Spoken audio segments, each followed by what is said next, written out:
Welcome to A1 media Telugu.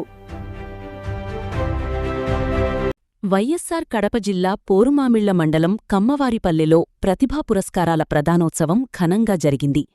SPS function హాల్లో నిర్వహించిన ఈ కార్యక్రమంలో 2025-26 విద్యా సంవత్సరానికి సంబంధించిన ఎస్ఎస్సీ పరీక్షల్లో ఉత్తమ ప్రతిభ కనబరిచిన ప్రభుత్వ పాఠశాల విద్యార్థులకు నగదు ప్రోత్సాహక బహుమతులు అందజేశారు.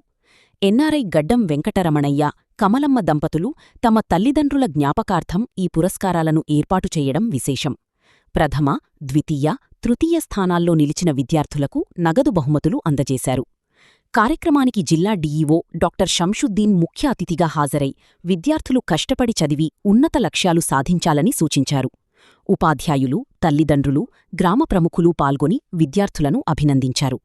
ఈ కార్యక్రమం విద్యార్థుల్లో మరింత ఉత్సాహాన్ని నింపింది. 4 విద్యార్థులు కేవలం ఇదే కాకుండా భవిష్యత్తులో ఇంకా మంచి స్థాయికి పోవడానికి ఇటువంటి కార్యక్రమాలు ఏర్పాటు చేయడం చాలా గొప్ప విషయం.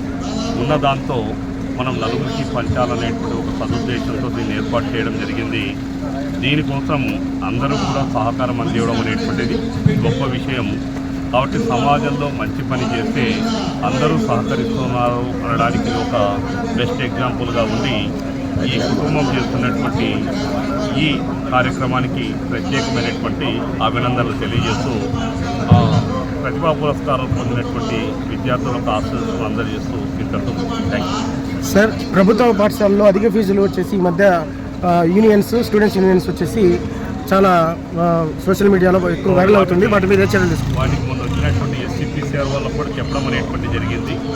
గవర్నమెంట్ త్వరలోనే ఈ ఫీజు రెగ్యులేట్ అనేటువంటిది రివైజ్డ్ చేసి చాలా స్ట్రిక్ట్గా అమలు చేయకపోవడం అనేటువంటిది జరుగుతుంది. దీనివల్ల భవిష్యత్తులో వాళ్ళ స్కూల్లో రికగ్నిషన్ కూడా క్యాన్సిల్ అయ్యేటువంటి అవకాశం త్వరలోనే చట్టం తీసుకొని రావడం జరుగుతుంది. కాదు సార్, ఫ్లెక్సీ బోర్డులు ఏర్పాటు చేయమని చెప్పి విద్యాశాఖ మంత్రి చెప్పారు సార్.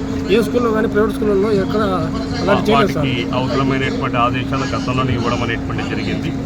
గ్రౌండ్ స్థాయి నుంచి ఎంఈఓలు, డివైఈఓలు తర్వాత అందరూ కూడా విజిట్ చేసి లేనటువంటి వాళ్లకు సూచనలు లేకపోతే నోటీసులు లేకపోతే వాళ్ళ రికగ్నిషన్ రద్దుకు సిఫార్సులు కూడా ఇవ్వమని చెప్పడం అనేటువంటి జరిగింది.